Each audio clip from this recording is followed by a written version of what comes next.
Hey guys, and welcome to another exciting and super quick Luminar Neo video where I'm going to do an sky replacement for a wedding portrait photography. Now, I do have a fantastic composition with a beautiful subject and one of the greatest location in planet Earth, Louvre in France. So the sky is already quite dramatic. So, without even doing a sky replacement, I could do some crazy awesome editing just with this. Now, just because it's fun to do a sky replacement, why not, right? So what I'm going to do, I'm going to change the sky first. And for that, I personally prefer something, still cloudy, but colorful. So my personal favorite in this preset that already we have, that pink kind of sky. And check this one out. Isn't this awesome? Now, before I go forward, I'm going to show you a problem with this image. So I'm going to zoom in quite a bit. Now, look through the glasses, right? See, if I move the position of the sky, you can clearly see that, it's not really perfect because the artificial intelligence detecting nothing behind this pyramid. So that's quite a bit of a bummer, I would say. That being said, this is still quite, I dare to say, glorious.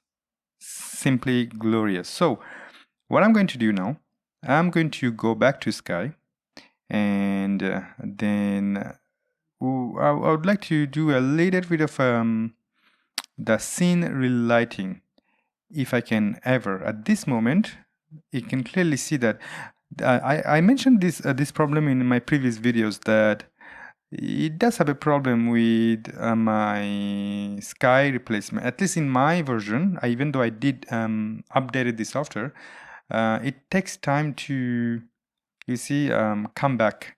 It lags a lot. So very quickly go back to catalog and go forward to edit.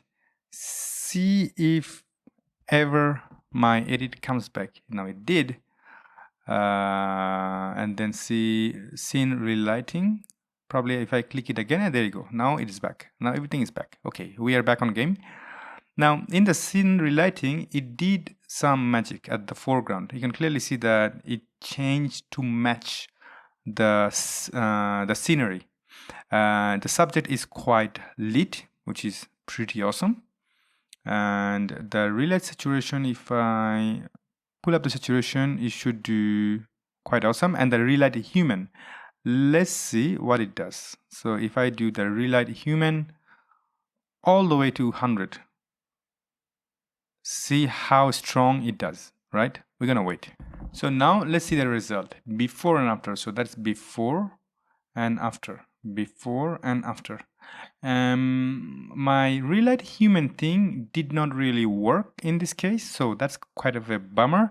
That being said, not a huge problem. What I can do right now, I can go to the actual creative option where the relight exists, and then I'm going to pull up to 54 the relight of this one, see what it gives me. And hopefully it'll be quite responsive. As I said earlier in my previous videos that, for some reason in my copy, it is not really that, strong enough, it's lagging a lot, not responding quite well, but that's okay. Oh, so it's done. Now I'm going to go to portrait and then face, and then in the face, it's going to, every time I'm clicking an option, especially the AI version, it's kind of working on my image and is selecting.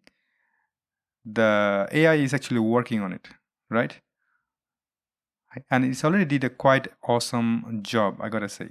And I can clearly see that, I mean, sincerely, I can't work on the face because it's blurred out. The reason behind is taking forever to detect the face, and that's quite counterproductive. Everything is blurred out basically. I cannot work. I really cannot work. That being said, I'm slightly disappointed, I gotta say. So I'm not gonna waste your time. I can say that the sky replacement works quite well. The scene relight works quite well. The image in general works quite well. However, it takes a bit of a time in each edit, so that's counterproductive. In professional world, you cannot waste your time because time is money. So I'm gonna stop right there because it's good enough for me. I could do better if my software was quite responsive, but hey, life is not perfect. Ciao.